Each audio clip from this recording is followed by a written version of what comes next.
తెలంగాణను సాధించుకుంది నీళ్లు, నిధులు అనే 3 అంశాలపైన తెలంగాణ సాధించుకున్నాం. తెలంగాణ వచ్చిన తర్వాత బీఆర్ఎస్ పార్టీలో కూడా కనీసం నిరుద్యోగుల పక్షాన ఎవరు పట్టించుకున్న దాఖలాలు లేవు. కనీసం ఈ ప్రభుత్వంలో న్యాయం జరుగుతుందని చెప్పేసి మీ నిరుద్యోగులందరూ మీ చదువులు వదిలిపెట్టి కూడా ఊర్ల పంటి వెళ్ళి కాంగ్రెస్ పార్టీని గెలిపించండి, మాకు న్యాయం జరుగుతుందని చెప్పి మీ తల్లిదండ్రులతో ఓట్లేసిన పరిస్థితి. మళ్ళీ ఈ ప్రభుత్వంలో కూడా మీకు మళ్ళీ అన్యాయం జరుగుతుంది. అంటే మళ్ళీ తెలంగాణ సాధించుకుని వేసానంటారా దీనికి సంబంధించి? తెలంగాణ సాధించుకున్నది నీళ్లు నిధులు నియామకాల మీద అండి. కానీ నీళ్లు నిధులు అది ఎటుపోయినా వదిలేదు, కానీ నియామకాలు మాత్రం అత్యంత ఘోరంగా అండి. ఎంత అన్యాయం అంటే ఇప్పుడు మేము టీఆర్ఎస్ గవర్నమెంట్ కూడా మాకు అప్పుడు సరే పేపర్ లీకులు అవి ఇవి చేస్తుందని మేము కాంగ్రెస్ గవర్నమెంట్ని ఊళ్ళో తిరిగి కాంగ్రెస్ గవర్నమెంట్ని ఊరు తిరిగి గెలిపిస్తే ఈయన ఏం చేసిండు, ఇంతకుముందు గ్రూప్ 1 ఉద్యోగాల 503 పోస్టులు కేసీఆర్ గవర్నమెంట్ ఉన్నప్పుడు వచ్చినాయండి. ఇంకా పేపర్ లీక్ వల్ల దానివల్ల మొత్తం క్యాన్సిల్ అయిపోయింది.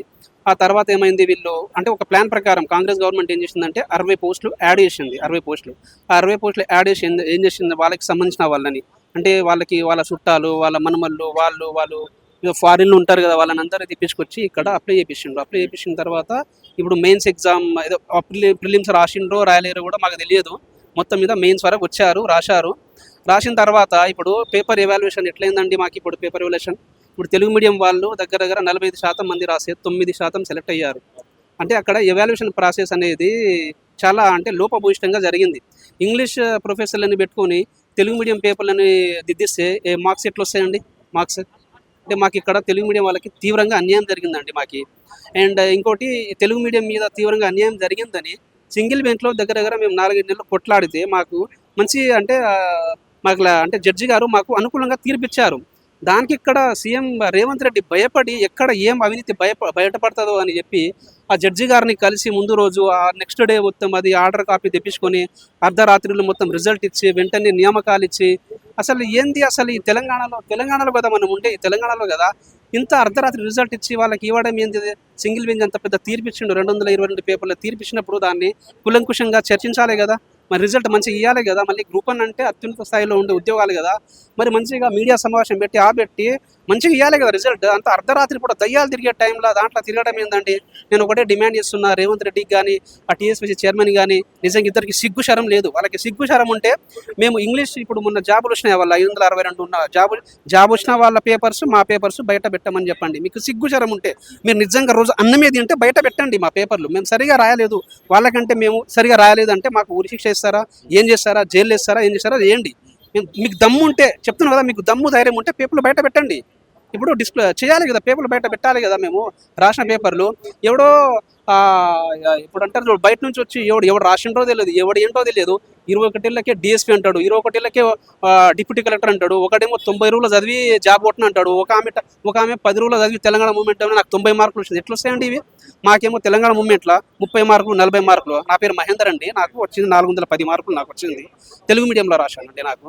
అయితే ఇప్పుడు 3 సంవత్సరాల నుంచి కంటిన్యూస్గా పని పాట చెప్తున్నా కదా, వేరే పని ప్రైవేట్ జాబ్ ఇస్తాను, జాబ్ మానేసి అంతా మానేసి ఫ్యామిలీకి దూరం ఉండి ఏం ఫంక్షన్ చేసినా ఇంటికి వెళ్ళకుండా 3 సంవత్సరాలు ఇక్కడ ఉండి చదివితే తెలుగు మీడియంలో చెప్తున్నా కదా, ఎంత బాగా రాస్తే కూడా మాకు వచ్చిన మార్క్స్ అండి ఇవి. మాకు వచ్చిన మార్క్స్ అంటే తెలుగు మీడియంలో రాయడం ద్వారా మాత్రమే మాకు పోయినాయండి మార్క్స్. మాకు న్యాయం కావాలి ఖచ్చితంగా. అంటే ఇక్కడ ఎన్నో రోజుల్లో మీరు పోరాటం చేస్తున్నారు, రోడ్లపై ఎక్కుతూనే ఉన్నారు, అయినా ప్రభుత్వం నుంచి స్పందన లేదు. మీరు ఎవరైతే పోరాటం చేసి ఏ నాయకుల దగ్గరికి వెళ్తున్నారో ప్రతిపక్ష నాయకుల సపోర్ట్ కోసం మీరు వెళ్తా ఉంటే కూడా మీరు పలానా పార్టీ నాయకులు అసలు నిరుద్యోగులు కాదు, నిరుద్యోగులు నిజంగా చదువుకుంటా ఉన్నారు, రోడ్లపైకి ఎక్కే అందరూ పార్టీల రంగు పొదుపుకొని పోరాటం చేస్తూ ఉన్నారని చెప్పేసి రకరకాల మాటలు మాట్లాడుతూ ఉన్నారు. మీరు దీనికి ఏం చెప్తారు? మరి ఇట్లాంటి ఏమైనా జరుగుతూ ఉందా నిరుద్యోగులు?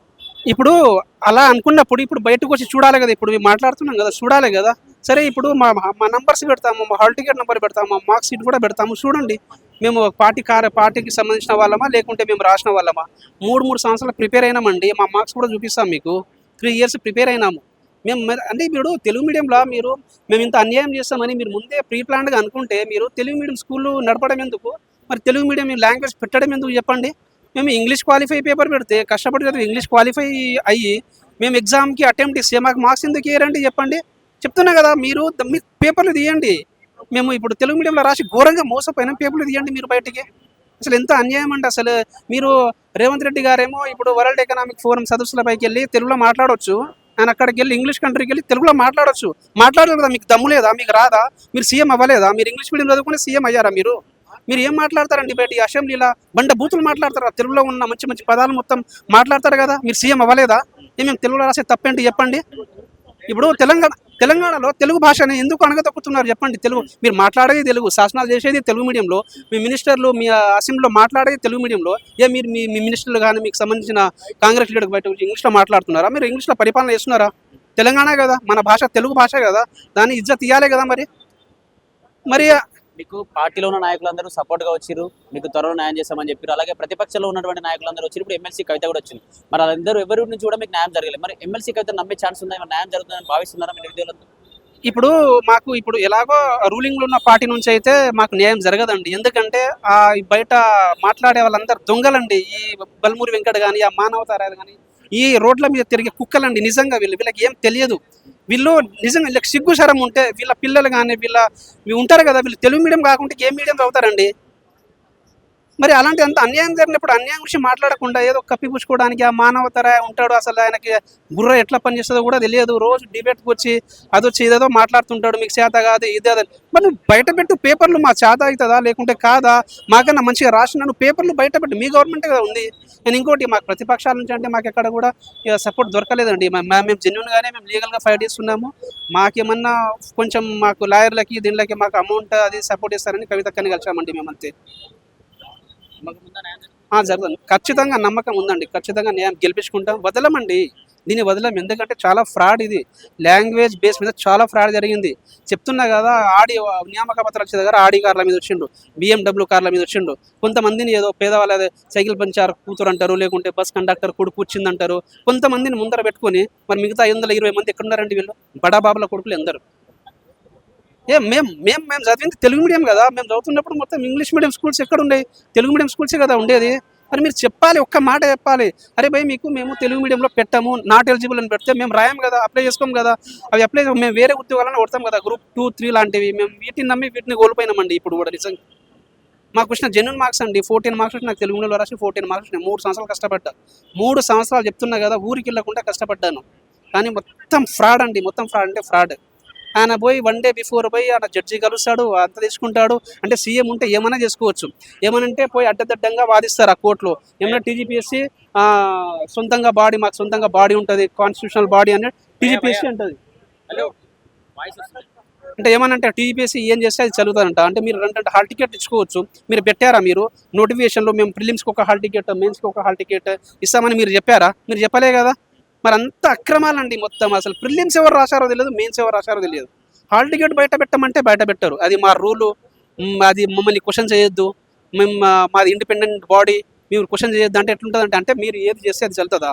చెప్తున్నా కదా, ఇలానే కంటిన్యూగా మాకు అగెనిస్ట్గా అన్యాయంగా పోతే TSPSC ముట్టడి చేస్తాం, ఏం చేయాలో అది చేస్తాం. ఎందుకంటే మేము ఇప్పటికే తీవ్రంగా నాశనం అయిపోయినామండి, మా జీవితాలు మొత్తం నాశనం అయినాయి. మాది 7-8 లక్షల అప్పులు అయిపోయినాం మేము. దానికి చదువు కోసం కరెక్ట్ ఎగ్జామ్ టైంకి అవ్వక, అంత పోస్ట్పోన్లు అవ్వక, వీళ్ళ తర్వాత 60 పోస్టులు యాడ్ చేసి వీళ్ళకి సంబంధించిన వాళ్ళని తీసుకొచ్చి చెప్తున్నా కదా, బయట దేశాలలో ఉన్న వీళ్ళ మునిమన్నోళ్ళు వాళ్ళని వచ్చి జాబులు ఇచ్చారండి మొన్న. దీని మీద మొత్తం ఎంక్వైరీ నడవాలి. ఖచ్చితంగా మేము సుప్రీంకోర్టుకి వెళ్తాం, ఖచ్చితంగా న్యాయాన్ని గెలిపించేంత వరకు వదలమంటే వదలం అసలు. మన సుప్రీంకోర్టు కూడా ఒకటి చెప్పింది, వీళ్ళ ఉద్యోగాలు పర్మనెంట్ కావు, వీళ్ళకి లీగల్ రైట్స్ ఎలాంటివి లేవు, ఫైనల్ జడ్జిమెంట్ వచ్చేదాకా మీరు ఇలాంటి వీళ్ళకి అంటే ప్రొటెక్షన్ ఇవ్వదని చెప్పింది. ఖచ్చితంగా మేము గెలుస్తాం, సుప్రీంకోర్టులో గెలుస్తాం.